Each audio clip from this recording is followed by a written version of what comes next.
What's going on, guys? We're back with episode 14 of the Immortal podcast, diving deep diving, giving you an in-depth look as to our impressions, what we think, and what's good, what's bad about Diablo Immortal right now in its current state. I'm here today with Echohack and, of course, Nemo. Echo, how you doing, man? It's going to be weird today with two Echoes in here, but at the end of the day, it's double the greatness. How you doing, man? Yeah, there's a bit of an echo in here. There's also a bit of an echo in my new apartment here. So you'll have to excuse my microphone. Yeah, I'm doing really great. I'm a bit tired because I've been absolutely blasting Diablo Immortal. I'm about 155 hours of game time into the game at this point. Yeah. I'm doing great, man. Well, that's great, man, because we're going to be diving into your experience today, really seeing what you think.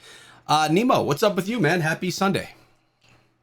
Happy Sunday to both of the Echoes and everybody in the Echo fam community.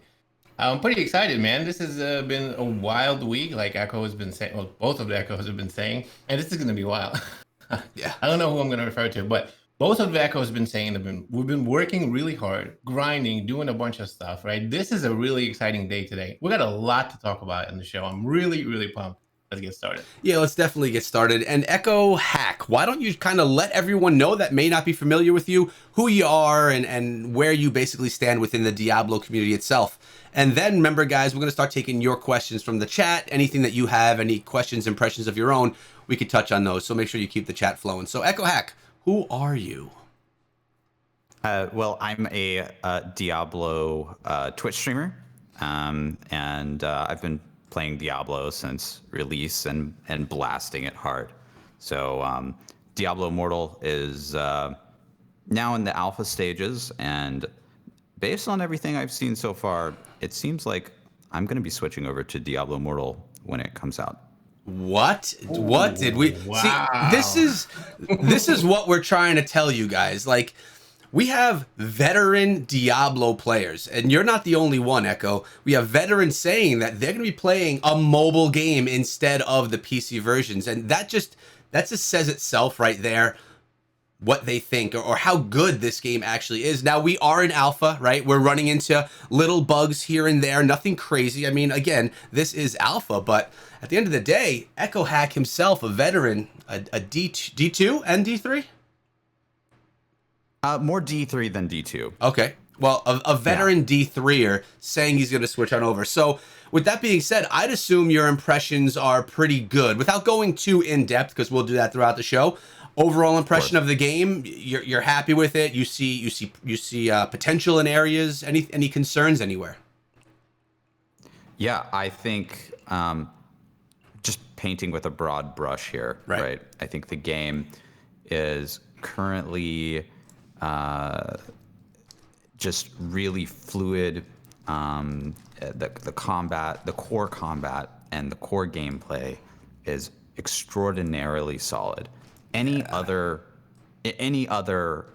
gaming company would have already released this game a year ago. It's very, very, very good.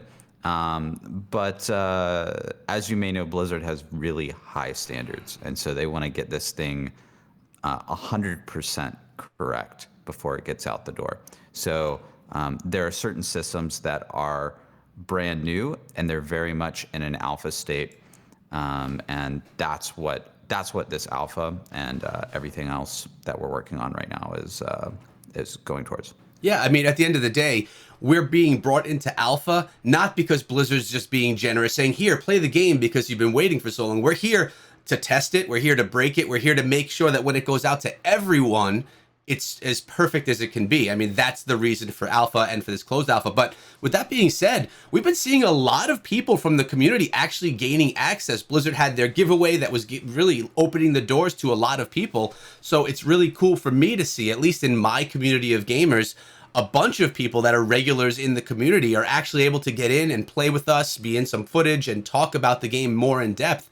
So they're comfortable opening the door, revealing a little bit more. But what I'm not seeing anyone saying, oh my God, this is bad. I'm seeing people say, wow, you guys have been telling us for a long time this game is good. Now I could really see it. And this is such a positive thing, in my opinion, for Blizzard, because not only are content creators saying that it's good, but now the community, because everyone's going to say, oh, you're getting paid by Blizzard to say that. And first of all, none of us are getting paid by, and if you are Echohack, I want to know who your contact is, by the way.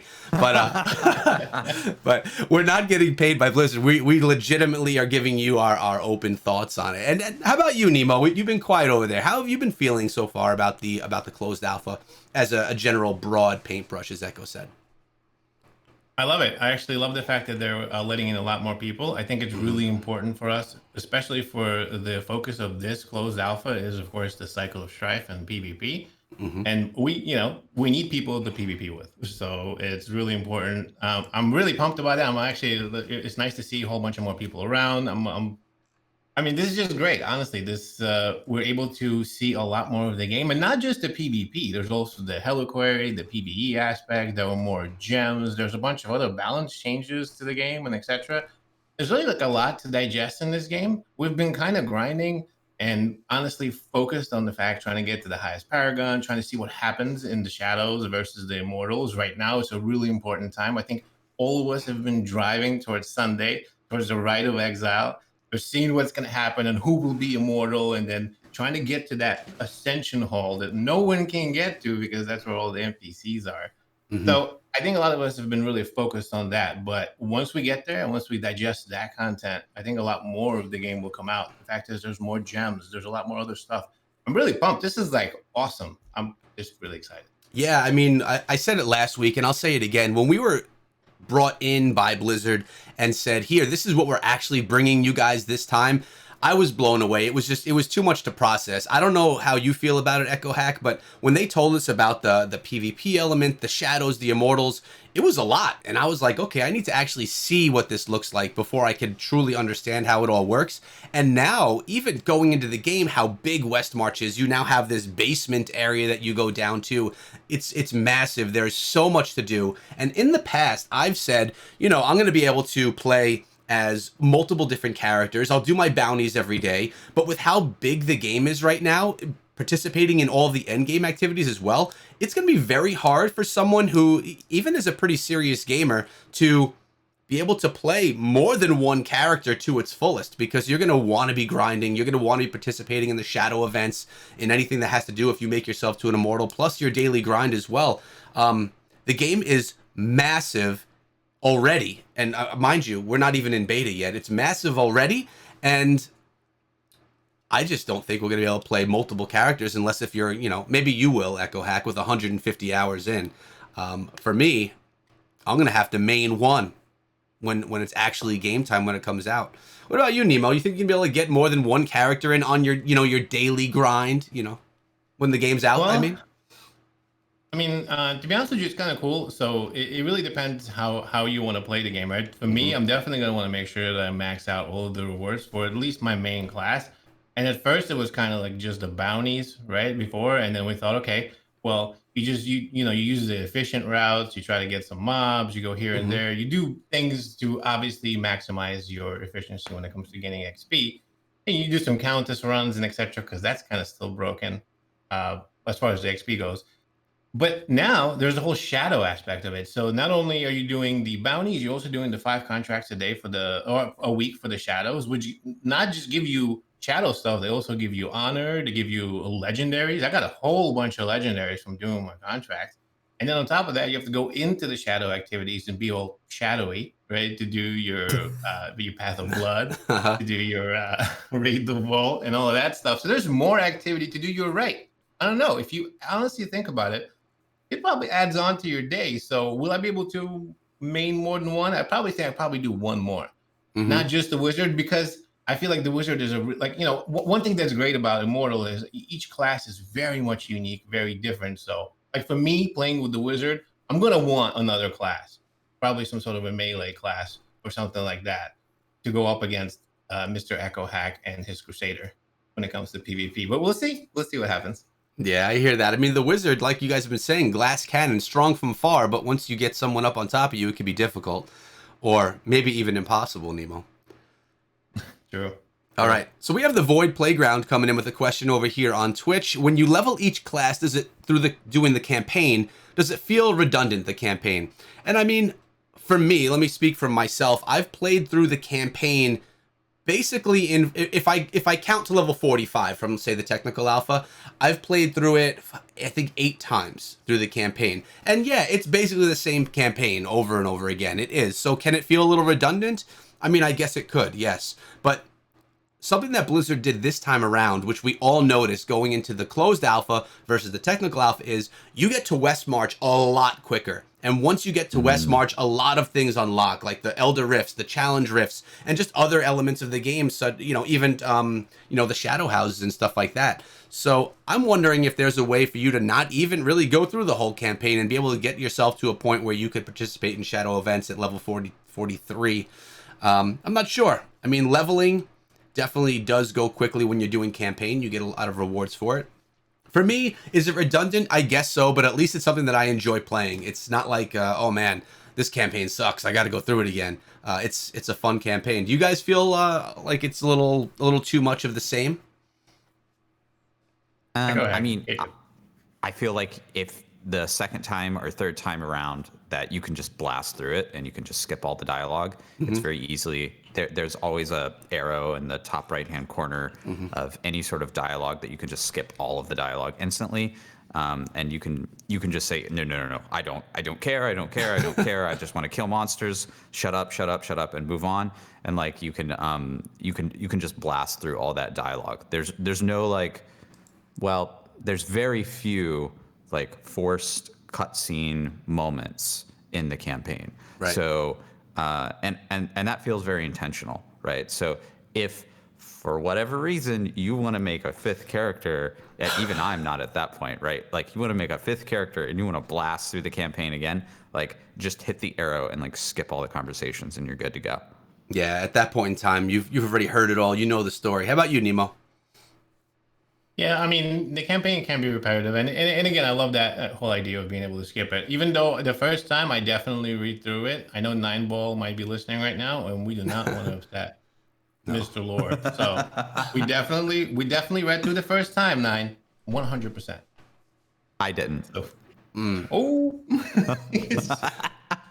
Yeah. All right, we have a little review coming through on Twitch from Jolster, but he also brings up a point after his review. One of his opinions is that legendary gems sync across all characters, so you can work on upgrading them with all of your tunes. How do you guys feel about that? If you were to unlock on one class, if you could then transfer them over to another, what are your thoughts? I can't say I agree, to be honest with you, but what do you guys think? I strongly usually disagree with the whole idea of being able to transfer things from one tune to another, because most of the time it encourages people to create multiple accounts and start doing type of fun. If you could somehow make that stop, maybe, but I really don't see a way. That would be my opinion. What do you think, Echohack? Yeah, I mean, the game is already and very intentionally designed so that you can't share things between characters, and we're already like my group is already seeing the very few things that you can share between your characters are exploitable, right? So like the less that you can share between your characters, the better, in my opinion. And especially legendary gems should, in my opinion, never be shared. It should never be a shared resource between characters. Yeah, and I agree. Especially because, like you said, of people exploiting things. I mean, I think Blizzard's doing as good a job as they can to make sure that you can't artificially get power in some way that the game hasn't intended. And when you're able to start doing stuff like that, it could change things. You could have all of your minis collecting things that you maybe couldn't collect in your main for some reason. I'm not sure, but I think that what you earn on a class should be kept with that class. Obviously, that's just my opinion, but. So in the footage I'm actually looking at right now, Nemo and I are raiding the Vault, which is a shadow activity inside of Diablo Immortal, where we're basically going and stealing the resources and stealing stuff from the Immortals. At this point in time, the Immortals inside of Diablo Immortal are NPCs. They're not real people. Very soon, though, they will be real people. And when you raid the Vault, an alarm could be sounded, and those real players can come on in and battle you, and most likely spank you if they're good enough to be Immortals. What do you guys think of this feature so far? Raiding the Vault, I've done it 5 or 6 times already, and I personally enjoy it. What do you guys think? Is this a good PvE slash PvP game mode? I wouldn't really call it PvP since it's just a moment of it where there could be some PvP. What do you guys think? How about you, Nemo? Well, I always kind of wanted a PvPE activity back from my Destiny 2 days. I love PvPE because it's super fun. But this is an interesting variation of it. Now, in PvP, you always want to have a moment of PvP, so I kind of understand where they created this. Like right now, it's a bit boring because the NPCs are really easy, right? So they come in. Most of the time, I actually just let the wardens ring the stuff, bring them in, kill them. Just easier to go through and raid the vault for the rest of it. Now, when real people go in here, it's gonna totally change the game. That's when you definitely want to make sure you do not let somebody ring the bell. Like if you're doing the raiding and then Echohack walks in there, it's gonna be a rough one. Well, no. At that point, the raid is going to be over. At that point, that's gonna be, dude. Echo with that echoing in your room, you legit sounded like a demon with that laugh, man. Just echoing in the background, it sounded so evil. It was perfect timing, and not even using effects. I love it, man. What do you think about it, Echohack? So I definitely think this is their first attempt at building this feature, right? And it needs a bit more work, I think. So first of all, the wardens themselves as the alarm doesn't feel super great. It's really easy to cheese them. Even on the 4th level, if you have a good group, you can basically never alert the immortals. So that needs a bit of a rework. And then they also just need to have more randomized vaults, because every time you go in there, it's the exact same map. And that, I feel like, will lead to like some way too heavy optimization. When you go into a vault, I feel like you should be a bit unfamiliar with what you're rating, right? It's sort of like the whole Ocean's 11 thing, right? Like you got to kind of think on your feet a little bit, and I think that will add a little bit more interest to rating the vault. Yeah, I agree with that. I mean, at this point, we already know what the vault looks like. At the end of the day, this, like you said, it's their first attempt at it. They very well could have a cycle of maps that they go through. This could be just testing out how the system works. I also agree with the warden. You know, Nemo and I were actually alarming the warden on purpose because for footage we wanted to see the immortals come in. Even at that point, it wasn't too difficult because the immortals were not actually real people. But I agree. I feel like raiding the vault, if you get a good team together, it doesn't matter how good the warden is, you're going to be able to shut it down. And if part of this is supposed to be PvE, you know, maybe there should be a point where after you collect a certain amount of loot, you then have that bell gets rung automatically. And depending on if people come in or not, I mean, who knows? Like we said, they're testing it out, and we're testing it out as well to see how it works.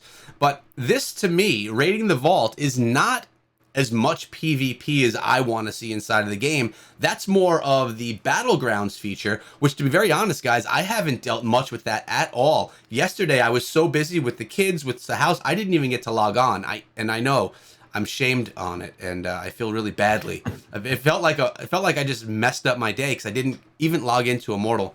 But how do you guys feel about that game mode, the PvP element? I know that it's not fine-tuned yet, and I know that the powerful will have some advantages. So let's talk about that a little bit, the Battlegrounds. We're going to talk about the tuning, but I want to start with this. It's really fun. Like, it's a blast. It's awesome. So it's good. So there's potential there, even though the balancing may be off. Yeah, 100% agreed. It's a lot of fun. It is definitely like Diablo and PvP. This is what you want it to be. It's so awesome, but it does definitely require lots of balancing changes. Let's talk about that actually a little bit. Yeah, let's talk about Echohack and his Crusader. Yeah. By the way, everyone's been asking Echohack what you're playing, and yes, the Crusader is what he's playing. And how do you feel? I mean, something we didn't ask you with Diablo Immortal. What's your favorite class, and have you played them all? I have played them all, but I haven't dumped 150 hours into all of them. So my like deep technical insight might not be the same on every single class. Crusader so far is my favorite class. I agree. I'm in the same boat. I was a barbarian guy before the Crusader, and then I met the Crusader, and I still do love the Bar, but the Crusader is just so nice. Really fun. I mean, a lot of people are playing it too, obviously, because it's the newest class. But, and Nemo, you're still a wizard guy? 100% wizard all the way to the end, even though it is very, very, very disappointing to walk into the playground, to the battlegrounds, and like, but okay, just really quick. I don't like, but like, I the first time I played the battlegrounds, I was like, I'm really excited. This is awesome. I'm playing the battlegrounds. I got a couple of legendaries. I'm going in. I walk in, and the first person I see is Echohack with his Crusader, and I'm like, oh, I got it. I couldn't even say I got it before he just ran over me and I died. And I was like, oh, okay, this is how it's gonna work. Okay, Yeah. and I just So that's really what it was. It was rough. So that's what we need to talk about. Obviously, with 150 hours of grind and build put into that Crusader, Nemo, I don't know how much time you put in. I know you didn't put in, or maybe you did, 150 hours. But how is balancing going to work with this? Because with Battlegrounds, which I love the idea of it, because I wanted a PvP element of the game that you could just go somewhere and go fight people. You don't have to worry about an event going on. You could just go into a lobby and battle. That seems like what Battlegrounds is going to be about. But for someone that's putting thousands of hours into the game a month versus someone that's putting hundreds of hours into the game a month, how is that matchmaking going to work? Because right now there's no matchmaking system based on level, on power, or anything like that, correct? I don't know as far as the matchmaking system goes. It is definitely unbalanced. It's not only unbalanced as far as the matchmaking, it's unbalanced as far as the characters and the classes themselves too. I mean, Right. there's a lot of unbalance. And again, we're in alpha, remember? So this is I'm sure we're all gonna say it, but this is their first time kind of doing this, right? So you gotta try it. So if I go up with my wizard against the Crusader, yeah, it's pretty much impossible for me to win. And in fact, me and Echohack were just talking about it, and I was trying to think of a way I could possibly survive before he gets to me, and it's like almost basically not going to work right now until they make some changes. There's a lot of different types of changes going on, but I mean, as far as the play style itself, it's supposed to be this battlegrounds is supposed to be super just cash, jumping in, you just run in and you kind of do your thing. So there has to be a lot of different changes, but as far as what they are, I know Echohack. What do you think about this?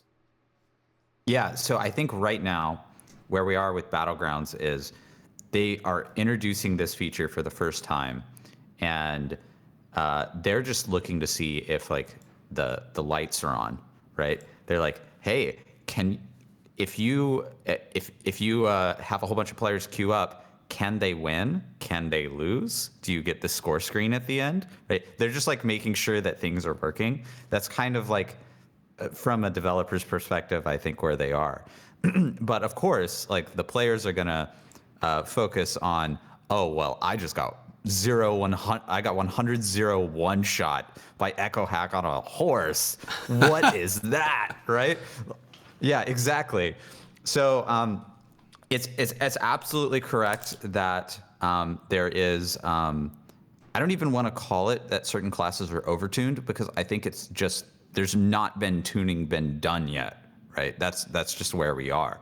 So certain classes like Crusader and Barbarian can just go in and just destroy people and nobody stands a chance. Yeah. So that's where we're at right now. Now we have Venom asking in the chat, I'm assuming team composition will be a focus for possibly clan PvP in the future. Any idea which classes will be essential in group comps? Like, do you need to have the tanks? Yep. Well, that's actually something that I was going to bring up and ask both of you. Perfect. That's going to be my next question. What do you think about, because right now it's super cash, right? We're playing or whatever, but once things start going, and I mean, maybe the Rite of Exile, and we should talk about that, is the high-end PvP version of Battleground. But at the end of the day, once you get a good enough team together, and it's going to end up happening, once you get 8 players together who are coordinating, who's going to have specific classes, you might need certain classes to be the tanks in the front. You might need the damage dealers in the back. You might need some high-level coordination. That's what I'm really excited about.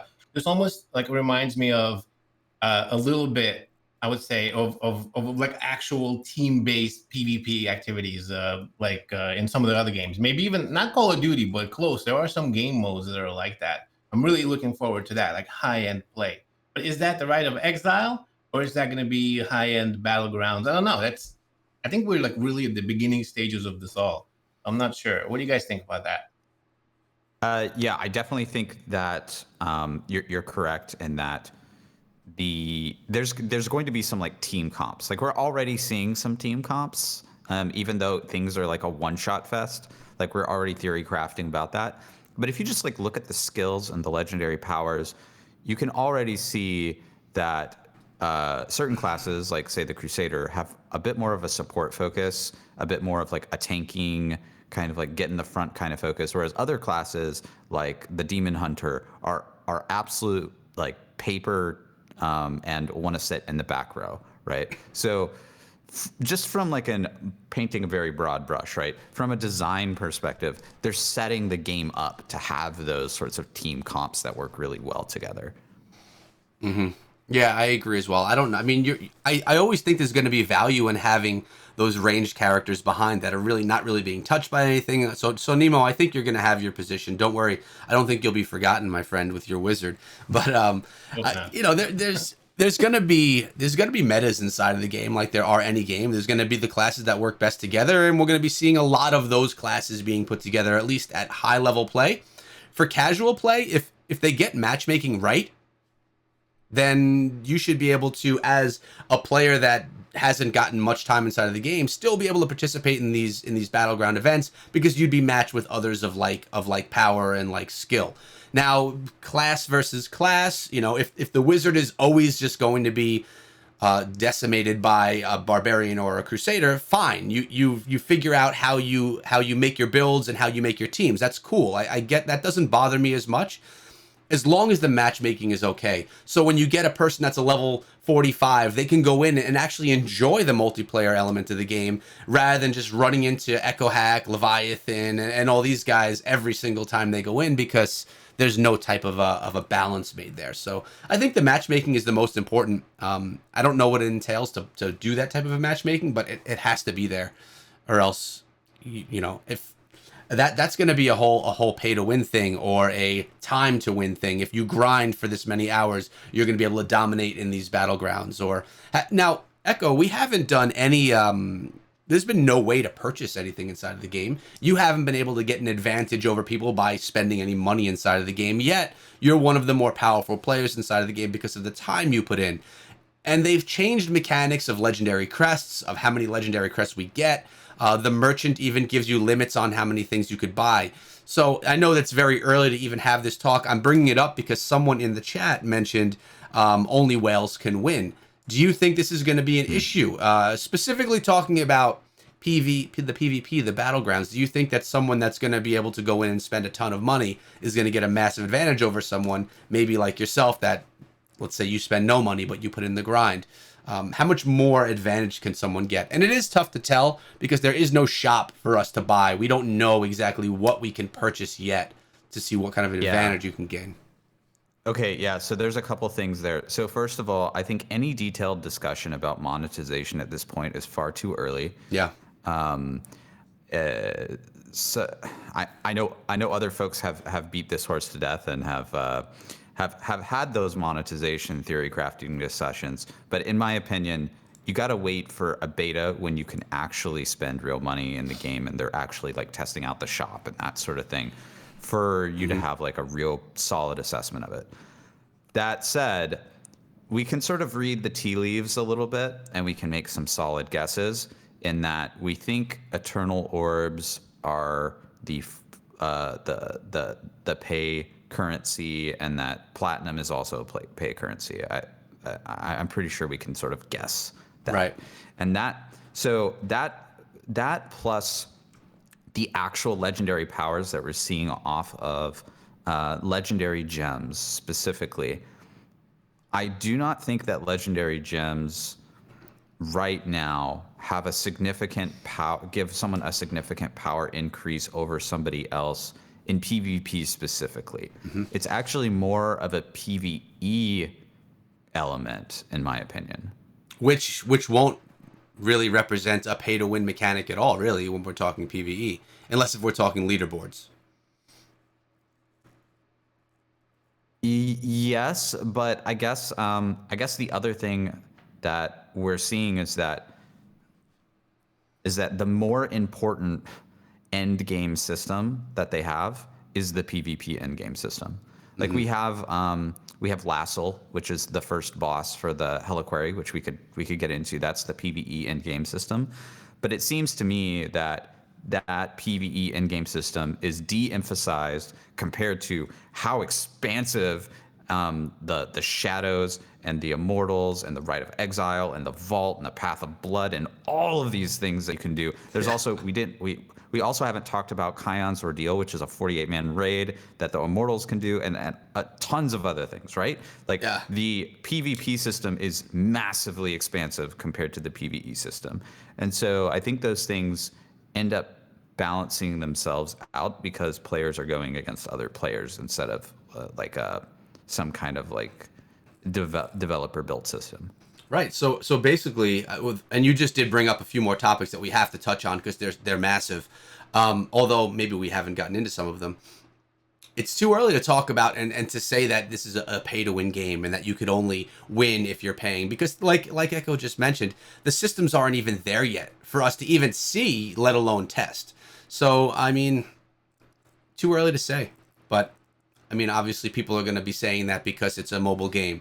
And but like Echo said earlier on, he's a PC Diablo 3 guy, and he's going to be moving over to Diablo Immortal, that's just a huge thing, that a mobile game can take you away from where you started on a PC game. So, Nemo, do we have any other questions in the chat that we've missed?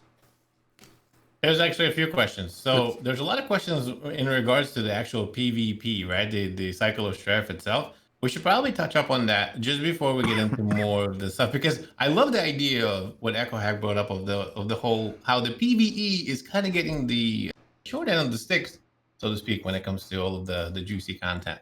But now, okay, so some of the questions. What do the Immortals get, right? We haven't actually turned to be Immortals yet. This is going to be happening hopefully today in this Rite of Exile. So we'll talk about what is going on, right? You can join up as a shadow, you do a bunch of activities in the dark house, you level up your dark house. This is where a little bit of a confusion in the community is, as far as normally what would happen is you have the top 10 dark houses send the top 8 shadows to do the Rite of Exile, right? So what is the Rite of Exile? Now, we lost Nemo.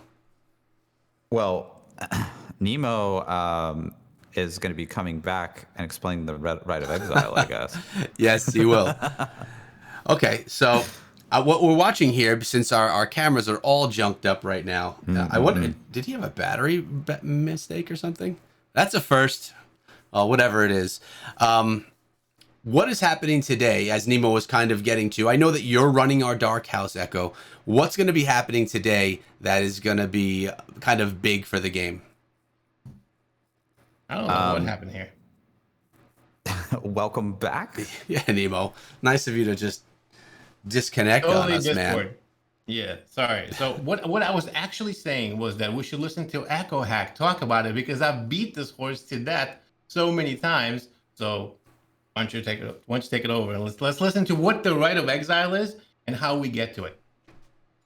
Absolutely. So the Rite of Exile is a PvPvE event. I think we still haven't experienced it yet, so we don't know everything, right? But essentially what happens is there are 10 simultaneous events that are happening that are player versus player 8v8 matches. So the Immortals, let's say you're on the Immortals team, you want to have 80 people lined up for when the Rite of Exile happens. And the Rite of Exile happens, I believe, once a week, once you meet all the prerequisites. So the shadows have all these prerequisites that they have to meet. They have to go through all these different stages. They're called planning, gathering, and then once you enter Showdown, you can do the Rite of Exile. And then there's another stage after Showdown called Reckoning, where the shadows can continually get bigger and bigger buffs to fight the Immortals. So once a week, you get the ability to overthrow the Immortals, and the top 10 dark houses. And what we mean by top 10 dark houses is there's literally a leaderboard in the game of your total rank of your dark house, right? Mm-hmm. And so the top 10 dark houses by total rank get to go and participate in the Rite of Exile, and each leader and the officers of each dark house get to elect 8 members of their dark house to go participate in the Rite of Exile. And so you have these 10 simultaneous 8v8 PvP events. If the Shadows win 5 or more of those events, the number 1 dark house will become the new Immortals, and the Immortals will be overthrown. If the Immortals win 6 or more of the events, then the Immortals stay in power. Right. And that's what is about to happen right now with our Dark House, or potentially taking down, which is going to happen because they're all NPCs right now. So it's going to be an easy first phase. So that's yet to... At 8 p.m. 8 p.m. That's at 8 p.m. tonight. It's every Sunday. Maybe. So there's a chance here. So Am I? No, I'm not there. But there's a chance that we actually don't have enough players and enough dark houses in order to complete the Rite of Exile this week. We don't know precisely how it works. There are 10 dark houses signed up, but some of those dark houses only have 1 player. So I believe there are 8, 7, and 3, and then the rest have 1. So of the 10 events, one of those dark houses that has 1 person in it, that 1 person is going to have to go 1v8 versus the NPC Immortals and win. And if they do, then the Immortals, then the top dark house will become the Immortals. If not, then we'll have to do it again next week, I think.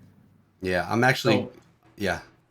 Nemo. So this is the part where I was a little bit confused, because I know we're in alpha, right? So the Immortals are NPCs right now. The question is, who becomes immortal? So when you're sending the top 8 from each dark house, that's 80 Shadows going in against 80 Immortals. When the Shadows win, only the top dark house becomes the immortal.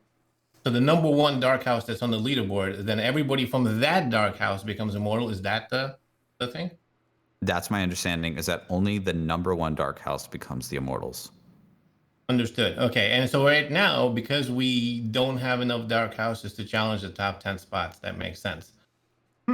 So because of that, you're saying that we're basically going to have to probably go another round? Maybe? Or another week. Right. I think there's a good chance that we will automatically lose this week on our server. The Australian server, on the other hand, I believe that somebody will guaranteed become the Immortals today. Understood.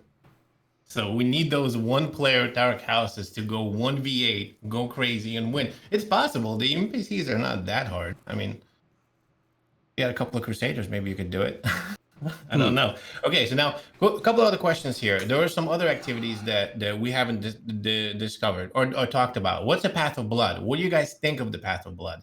Have you played it? And there's some questions about it. So let's talk about that real quick. I haven't played the Path of Blood, so I don't have much to say there, but it looks like Echohack does. Yeah, so essentially the Path of Blood is a micro challenge rift, right? So if you know what a challenge rift is, take a very, very, very tiny version of a challenge rift, like 1 room, and then you have to clear that. There's a catch, though. The gotcha is that you get no potions, no bandages. You just have to clear the room without any heals.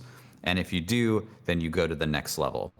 The rewards for that is that you get marks. Marks improve your rank within the Shadows, and can also improve your Dark House's overall rank, and can also progress the various stages that we just talked about, right? Yeah. So and there are other there are a few other rewards, but primarily it's like it's this tower, this like PvE tower that you climb.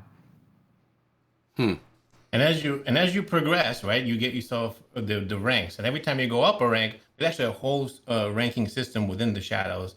And the higher you go up in rank, the more you get is basically a modifier. You get more damage and more defense against the immortals, and I believe that's worldwide, right? I have a question about that, Echohack. Do you know if that's worldwide? So like anywhere, or just in the Rite of Exile and Battleground activity? That's a good question. I have no idea. So Yeah, me neither. we have a few questions coming in here about the dark houses becoming immortal. So I got two of them specifically. Caffeine Machine says, so if 80 shadows, talking about a dark house, if they win, they'll want to recruit players to get to the 500 immortals. That's our first question, but then that's supported with this other question from Larksiv. It would be strange if only the top one dark house became immortals. One, because there'd be no motivation for number two or the 9 houses to win, or two, there are not enough shadows in a single dark house, so there would be not enough immortals to fight the next week in the Rite of Exile. Do they have a point? I mean, we can have 500 immortals, and a dark house only does have 80, so how do we fill those other spots? Is it really only the one dark house, or...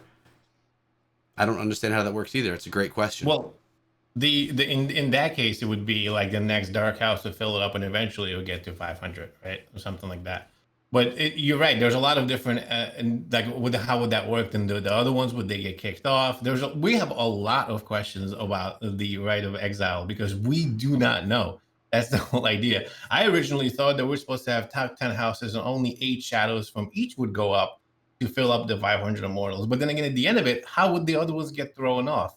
And you're right. What happens? I mean, I think honestly, if the Rite of Exile is lost, all of the immortals get turned back into adventurer. But maybe I'm wrong. We don't know until we play it. I mean, Echohack, what do you think? Do you know any of this? Yeah, we don't know the precise mechanics, and essentially what we're going, like, to be absolutely clear, what we're going off of is like the words that are written in the menus in the game, right. And like some of those are poorly translated from Chinese, and occasionally, especially like error messages that you'll run into and that sort of thing, and so or their developers speak, right? Like it's very clear that one of the developers like wrote the text, and it doesn't explain a lot, right? So the precise language and detail of these messages is kind of what we're basing our assumptions off of, and we don't actually know what's going to happen until we do the Rite of Exile tonight. Yeah, we didn't get a document or a manual with the game. We were basically given the game, and we're testing and learning along the way. Echohack, one of the guys that's dove a little bit deeper, at least than me. So it's great having him here for the understanding. But yeah, I'm curious how that's going to work too. And maybe we may know after today if we do have enough to participate. Now, someone did say that Australia already did get themselves as the Immortals. I'm trying to find that right now, that message. Oh, wow. That's cool. They got into the ascension hole? They said I mean, I don't know if this person has it or whatnot. I'm not familiar with who they are. It's the Aristolian. In Australia, the 8th place Dark House became the Immortals already. So I don't know if that means the 1st through 8th place or what. But just a comment. 8th place, that makes no sense whatsoever. Yeah, I don't know. Is anybody streaming over there? We should go find out. We should. Do we have any content creators from Australia in our content creator group? I don't think so. Yeah, this is hearsay, but I'm just going to read this because it's interesting. Okay. The Australian server had the 10th rank Dark House become the Immortals with only 17 members. They were the last to clear the event. Obviously, this was disappointing. No clear indication explaining why they were selected over the others. So, yeah, again, we just don't understand the mechanics of what's going to happen here tonight. Someone says hacking. I think it's a little too early for hacking. I don't think anyone's able to hack anything yet. Echohack, how did you get? Oh no, they said how did Echohack get his name, and then they said hacking. Got you. Okay. There's a question that I wanted to ask Echohack. Actually, this one is important, and he's the one that hit it. Is there a weekly cap when it comes to XP? There's no better person than Echohack, I think, to answer that one. That are you sure you want to talk about this? Yes, we do. All right, here we go. So the way I want to broach this subject is how we experienced, how our group experienced it. So let me give you some background. I'm grinding with Rax, with Facefoot, and with Rob, who are also classic Diablo 3 blasters, and we've all put in at this point 150 plus hours into the game. So it's just been nonstop blasting XP, mats, everything else in the game, just trying to become absolutely most powerful characters in the entire world, right? So the way we experienced this is we were grinding XP as fast as humanly possible using the best known techniques of the game, speed running everything, just demolishing and the content, doing like 14-hour days of grinding things, plus 14 plus hours, right? Like Rax and a couple hours of doing 18. And by the way, like I can send you a screenshot of my like battery usage from my iPhone. I'm not joking, right? Like I can send you that screenshot. How this happened is essentially there is what I'll call a soft XP cap in the game, but it's not really an XP cap. The way that it is presented is that the entire time, you didn't actually know it, but the entire time you're getting bonus experience points from when you kill monsters. You just don't have any indication in the UI that you're actually getting bonus experience points. So the way that we didn't know about the fact that there is an XP cap or that you're getting bonus experience points until you hit the end. And then once you hit the end, it shows you that your experience point pool has been depleted, essentially, right? The problem with it right now is that it's presented to you as like an error, right? It's like, it's like red text on the bottom of your screen. It's like your experience pool has been exhausted, or whatever the actual text is. I don't have it in front of me. But it's like in red, and it's like, oh, you did something bad, and it shouldn't be like that, right? It should be like in flashing gold color, like, oh my God, you blasted like so many hours, you're freaking you're a monster, right? Like it should be like that. So that's thing number one, and mechanically, what actually happens is you earn about 1/5 of the XP that you were previously earning, right? So that's why I called it a soft cap.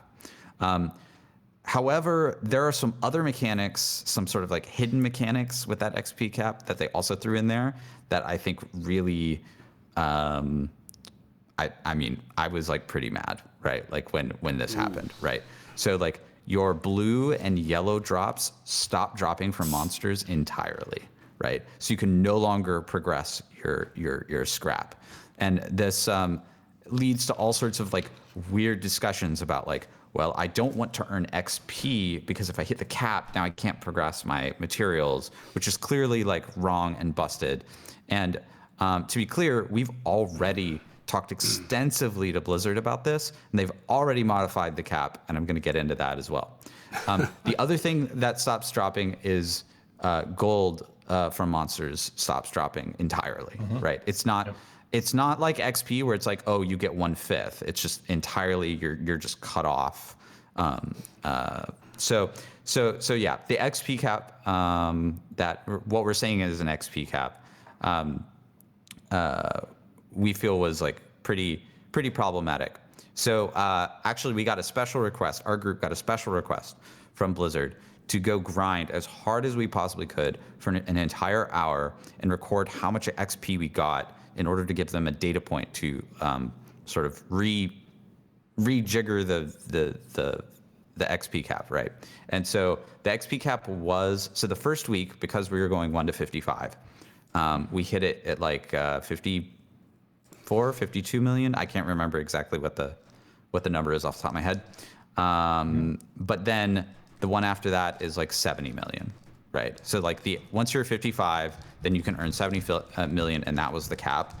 they bumped it up to, or they're going to bump it up to, I'm not sure if it takes effect this next week, to 120. So they're like basically almost doubling it at this point. 80%, right? 70%. Yeah. This is great though. It's great that they're testing it and they're asking you guys to really give it a test so they get it right. I mean, you're getting that frustration and they're responding to it with an answer, which is awesome. And that's what this is about. Absolutely. And my understanding is that they just took a guess, right? Is that they didn't actually have like 4 top players blasting the game and data from which to like tune it like really well. So that's why they had us do that. That's the purpose of this alpha is to tune these kinds of things. But they've definitely like heard all of our feedback, and I think they're going to fix even more than what they fixed already. Like it's impressive to me that this alpha is going on right now and it's already fixed. It's already done. Yeah. Like, when did we do this? Was this yesterday or the day before? I don't know. All the days are blending together. Like,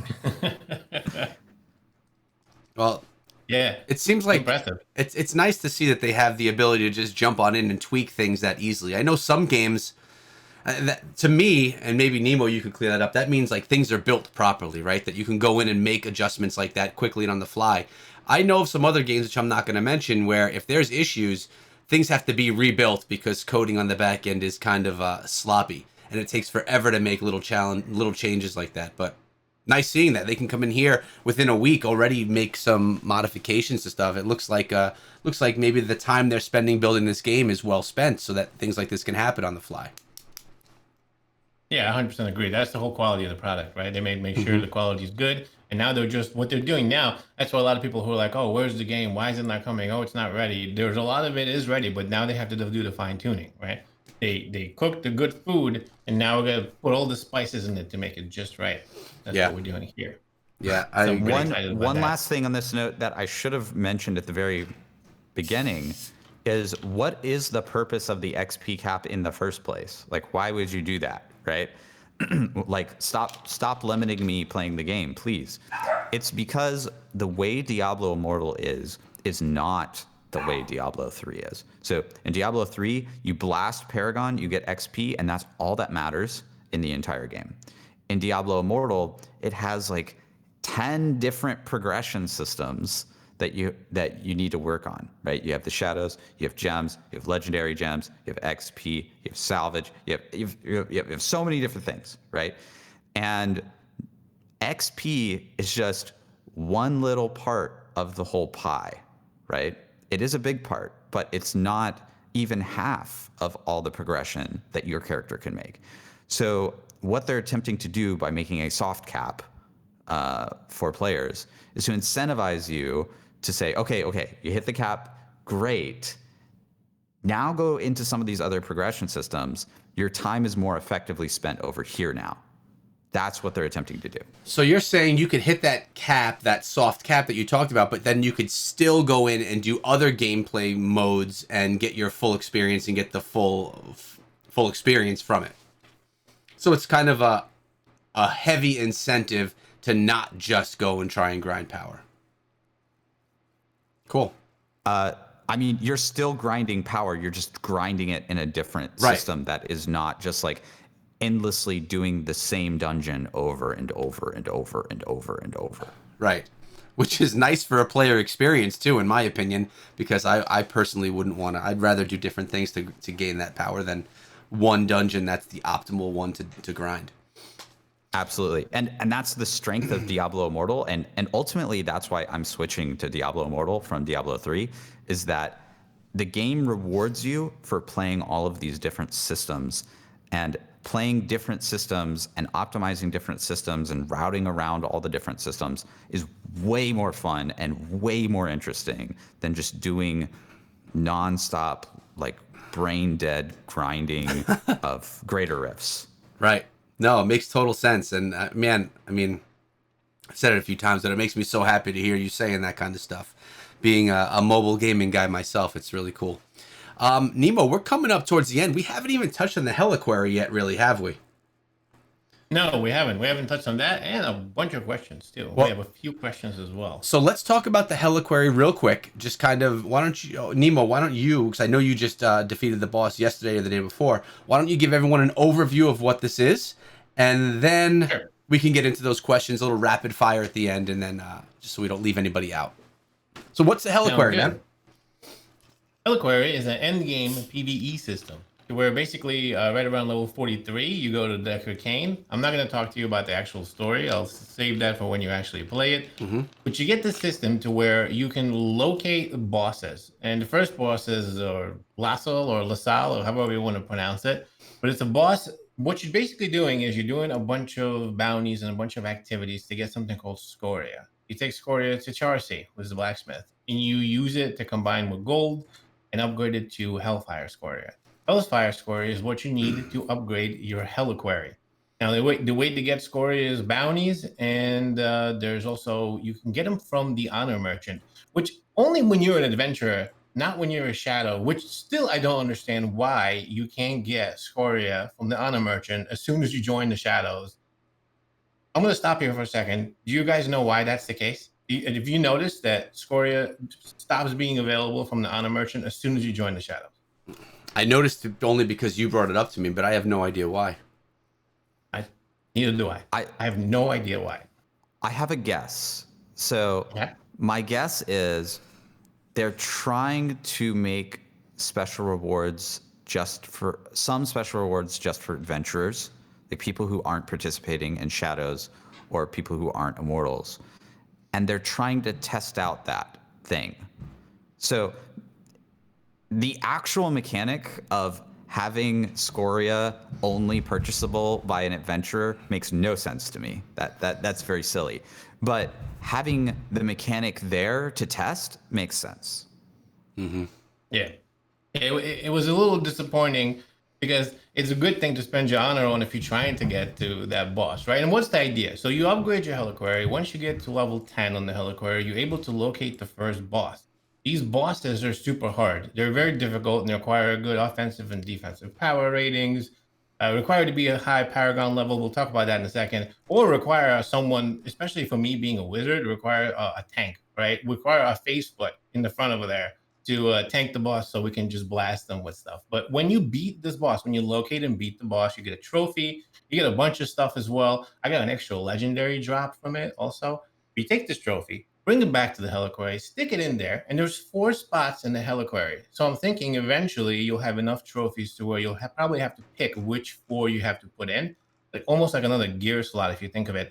And the first trophy, this first one, gives you a really cool stat. So it gives you 100 plus on your defensive and offensive rating, and it gives you 10% attack speed in Challenge Rift. So you get, that's the stats that you get on your character if you put this trophy into the Heliquary. So far, we're cut out on just one boss, but apparently they're going to be adding a boss a month from what they're saying, and there's a bunch of new bosses that are going to be coming. So I'm pretty excited about that. What do you guys think about this?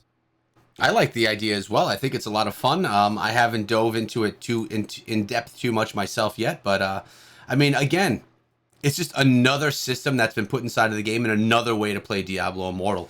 And these things are stacking up more and more. There's so much to do, which to me, I'm excited because as a content creator and someone that's going to be playing this game for many years to come, it just seems like there's always going to be more stuff to do, always different events to play, and that's not even including any updates or monthly updates that they do, bringing new stuff, bringing new bosses every month is just a ton of fun, and it's going to be something you could look forward to. New month starts, we have a new boss coming to the Heliquary. Let's go take him down. Let's see how quick we can do it. Let's see if we could solo it. It's just another fun mode. Echo? I think the thing that's most impressive about the Heliquary is the bosses themselves.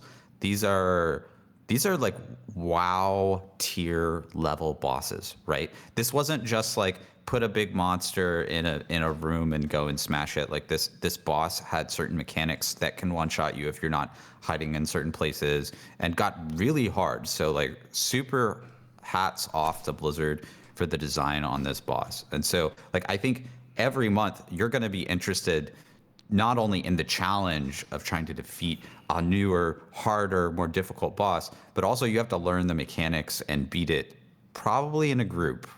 Yeah.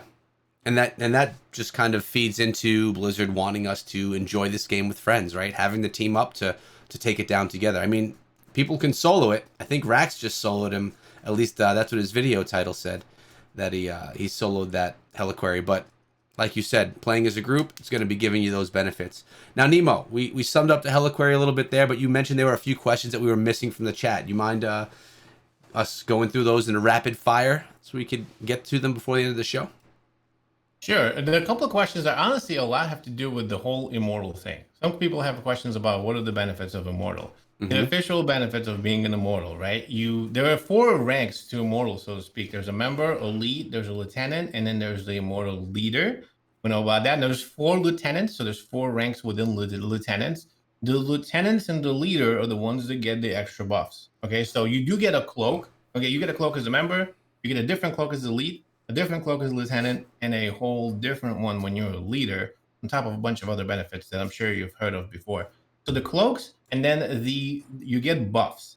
Okay, so the leader gets a buff. I believe that's a group crit buff. And then each one of the lieutenants has a different buff. One of them being the healing buff. So there was one lieutenant. There's going to be one person apparently in the entire server that's going to have some sort of a healing buff. Now, I'm going to stop here for a second because most of the questions are about that. Let me ask you, what do you guys think about that? Have you heard about the whole idea of that? And what happens when the leader and 4 of his lieutenants go together? This is going to be an unstoppable army, in my opinion. What do you think? Healing buff. Maybe Mocking Laughter will finally have its place in the game and use that to tank and draw in all the enemies with that healing buff. Man, that's the immortal barbarian we spoke about right there. I don't know. I mean, potentially it could be a pretty tough crew running through, but only 5 people you say that are going to be able to have those buffs? That's what it says. Wow. I'm not sure. It sounds powerful. What do you think, Echohack? Yeah, I definitely think that since the 5 people that have those buffs are going to be so limited that they are going to be necessarily strong. However, I also think that the Immortals will need to be very selective about who gets those buffs. You'll want to pick players who are playing a lot, and you may even though you're getting this massive buff, it's you're kind of chaining yourself to the game, right? You're making a commitment to playing the game a significant amount, because if you're not, all the other Immortals are kind of going to be mad at you, and I'm pretty sure that the leader of the Immortals is just going to figure someone else out as the lieutenant if they can. We don't know if you can do that, but yeah, you're chaining yourself to high playtime in order to utilize that buff and take advantage of it. Yeah, so you got to make sure you have the right guy, the guy that's going to be grinding 150 hours in a week and a half, like yourself. Yeah, good point. What other questions we have, Nemo? Some of the other questions. We don't know when the game is coming out. This is this is closed alpha, and unfortunately, we will lose all of our progress. We do not know when the Necromancer is coming out, although he will be coming out they will be coming out at some point before the release. Speaking about the release, they said end of the year. We do not know any other things. As far as the test, so a lot of people are asking, what do we think is next? And that's kind of like an important question, I suppose. Let me ask you guys, what do you think is next for once this test is over? What are we doing? What's next? I think we're going to have another month or 2 off. I think they'll probably bring the next test round quicker than they took this one. We waited, what was it, almost 4 months for another test? I mean, I do believe we're going to be getting the Necromancer next. That would be a prediction. But I mean, going from technical alpha to closed alpha, I did not expect any of this Immortal Shadow stuff. I had no idea that these game systems were coming. So really, I have no idea what's going to be coming in whatever the next phase is. They could be more, or it could just be refining what we have here. But one thing that I'm pretty sure we could confidently say is there's going to be the final zone number 60, and the Necromancer. My guess would be that this is most of what we're going to be getting, that there may not be any more systems added. I mean, there's so much already to the point where we still don't have answers for everything, and we've been playing it for a week and a half or so. So I don't know that they're going to be adding anything more. I wouldn't mind seeing the battlegrounds be refined to a point where really everyone can enjoy a nicely matched multiplayer experience. That's it. You're just multiplayer. Not like, raiding the vault where you get a moment of multiplayer PvP. I'd like to see where we could actually get some straight up PvP. If that's what you want to do, you'll hang out at the battlegrounds all day, and that's what you'll do. So refining that would be awesome. I think that's part of what the system is there for, right? They call it like the practice for all these events, but really it's a matchmaking system that they can build and add upon. So I would guess that they do something more there too, but I don't think we're going to be getting tons more stuff, different new systems to the game. Echohack, how do you feel? You know something I don't know? I wish. Yeah, so at this point, the biggest system that they don't have in the game, aside from the final zones and the final class, the Necromancer, is the monetization itself. So like, I don't know if it's the next stage of testing or the stage after that, but I believe very strongly that they will do potentially a open beta, right, where anybody can download and play the game, where you could actually spend real money on the game as a way to test out the store and all the back end like fraud detection systems and like everything that comes with having a monetizable game. Yeah, and with that would mean that if there is an open beta, that would not be wiped. Because if at any point in time you're spending money on the game, you're not going to have, you can't have that taken away. Unless if they were to refund everyone's purchases, which would be really, that could get clunky, man, when you get that many people. Potentially, they could just say, hey, listen, like they could say up front, like, hey, listen, you're buying Eternal Orbs, and then once we go to release, we're going to give you the Eternal Orbs back, and you're going to lose your progress. They could do it that way. We don't know, but I think actually, or I hope, that you're correct, and that your progress just continues after open beta, and the release is more of a formality rather than the actual release of the game. That's what I hope. I don't think they could do that, because what happens if someone spends $100 over the open beta, and they decide they don't like Diablo Immortal and they don't want to play it? Then they have those, then I don't know. I feel like you would get a lot of people that were upset because they're not going to possibly play. Although, I don't know. I could see that getting ugly, and that could be really clunky for them to even have to keep track of who's paid what and what do we owe them when the game comes out. In other games that have had beta rounds like that, it always just transfers over. So when the game goes out, at least ones that I've experienced, games in beta, you could spend money. Basically, it's just a flick of a switch. New servers are opened, and suddenly the game is global. Not which could be beneficial, honestly, if you want to maybe gain more progress early on. You make those purchases in beta. They may make tweaks, but you've already made those purchases. They can't take away things that you've actually paid for. So. Yeah, that's a good point. I think a lot of the times that's the smoothest way to roll out a game anyway, right? Especially a mobile game in general with a bunch of servers, right? You go beta, you test stuff out, and then you just slowly increase the pool. And then once you feel like all the systems are ready, you open up the gates, letting the worldwide thing go. I mean, it would probably be a regional beta. So I'm thinking Brawl Stars specifically, which I also play. They were available in beta for 2 years in beta, where you could spend money buying things in the game. Then it finally came out of beta, and it then went global. So they opened servers everywhere, but it was only available in a few regions. Obviously, you could VPN your way in if that's what you wanted to do. Buying things was a little bit more difficult that way, but it did just move on over. And throughout that time, I mean, the game had drastic changes. I mean, it went from a vertical game to a horizontal game in that time, which was a massive change. And throughout that whole beta, everyone was saying this game's never going to come out. It's a dead game. And now, speaking about mobile, it's one of the most popular mobile games. So it proves that a long alpha beta can actually pay off in the end too, which is nice. So good point though on the monetization. Speaking of, did you notice that they changed the rewards in the battle pass in the top tier, and now the bottom tier shows absolutely nothing? It's all question marks. So, Either they don't really know what they want to do yet, or they don't want to give anything away. But there were definitely a lot less legendary crests in the top tier than there were before. I believe technical alpha there were 3, and now I believe there's only 1. Legendary items were the same though. Gems, weapons, etc. Nemo, do you have one more question to take us out of the show?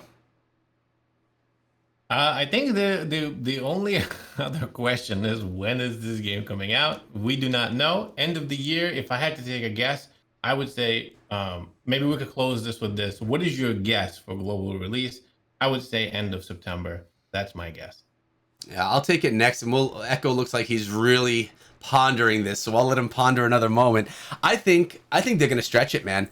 I think that this isn't coming out until December. I think they're gonna take all of their moments to make it as perfect and polished as possible. Let's assume that let's do a little calculation here. What are we in? January, February, March. We're in May, right?